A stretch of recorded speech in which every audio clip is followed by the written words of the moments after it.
একজন বিবাহিত নারীর খুব আফসোসের গল্প। স্ত্রী হওয়া আর শখের নারী হওয়ার মধ্যে আসলেই বড় পার্থক্য আছে। একজন পুরুষ তার শখের নারীর জন্য সব কিছু করতে পারে, নিজের অভ্যাস, আচরণ, এমনকি জীবনযাপনও বদলে ফেলতে পারে। সে তার প্রিয় মানুষের পছন্দ অপছন্দ মনে রাখে, ছোট ছোট ইচ্ছে পূরণ করতে চায়, তাকে কখনো কাঁদতে দিতে চায় না। দুনিয়ার সামনে যেই মানুষটা কঠিন শক্ত, তার সেই মানুষটার সামনে হয়ে যায় নরম আদরে। তাই শখের নারীরা নিজেকে লাকি মনে করে, কারণ যত্নশীল একজন মানুষ পাওয়া সত্যিই খুব ভাগ্যের ব্যাপার। কিন্তু অন্যদিকে যারা শুধু স্ত্রী হয়ে থাকে, তারা অনেক সময় এই যত্নটা পায় না।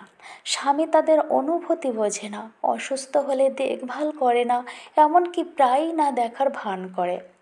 স্ত্রীর ইচ্ছা অনিচ্ছা ভালো মন্দ সবই যেন গুরুত্বহীন হয়ে যায়।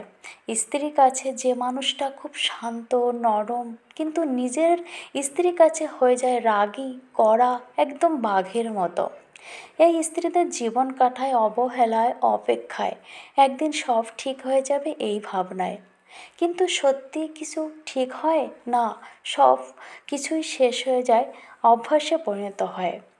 যে সম্পর্ককে নারীকে শখের নারী হিসেবে গুরুত্ব দেওয়া হয়, সেই সম্পর্কই আসলে আরও মজবুত হয়ে যায়। এ ধরনের সম্পর্কই টিকে থাকে আজীবন।